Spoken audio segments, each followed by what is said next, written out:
భారతదేశంలో అద్భుతమైన విషయాలు ఎన్నో రహస్యాలు ఉన్నాయి. అందులో జార్ఖండ్ రాష్ట్రంలో ఉన్న సువర్ణరేఖ నది ఒకటి.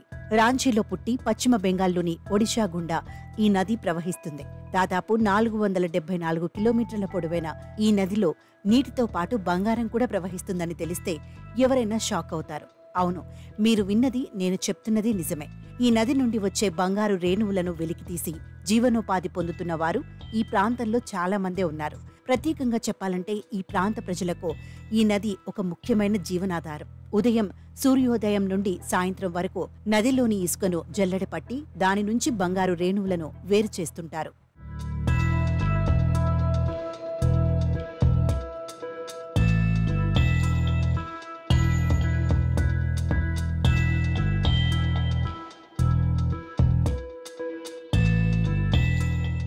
బియ్యం గింజ కంటే చిన్నగా ఆ బంగారు రేణువులు నదిలో ప్రవహిస్తాయి. ఇక దీని గురించి అక్కడి వారిని అడగగా బంగారంతో కూడిన రాళ్లపై నీరు ప్రవహిస్తోంది కాబట్టే బంగారు రేణువులు నదిలో ఏర్పడుతున్నాయని చెబుతున్నారు. కానీ ఇంతవరకు దానికి ఎలాంటి ఆధారం దొరకలేదు.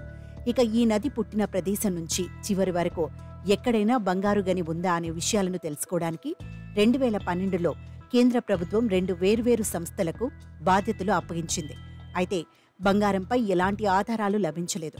అయితే అక్కడి ప్రజలు వర్షాకాలంలో తప్ప మిగిలిన రోజుల్లో నదిలో ఇసుకను తవ్వి బంగారం వెలికి తీస్తూనే ఉంటారు. అయితే వారికి లభించే బంగారం మాత్రం బియ్యం లేదా ధాన్యం కంటే చిన్నదిగా ఉంటుంది. ఈ ప్రాంతంలో కేంద్ర రాష్ట్ర ప్రభుత్వాలు పలు ఆంక్షలు విధిస్తున్నా ప్రజలెవరూ పట్టించుకోవడం లేదన్నారు. ప్రస్తుతం ఈ నదికి సంబంధించిన న్యూస్ సోషల్ మీడియాలో తెగ వైరల్ అవుతోంది.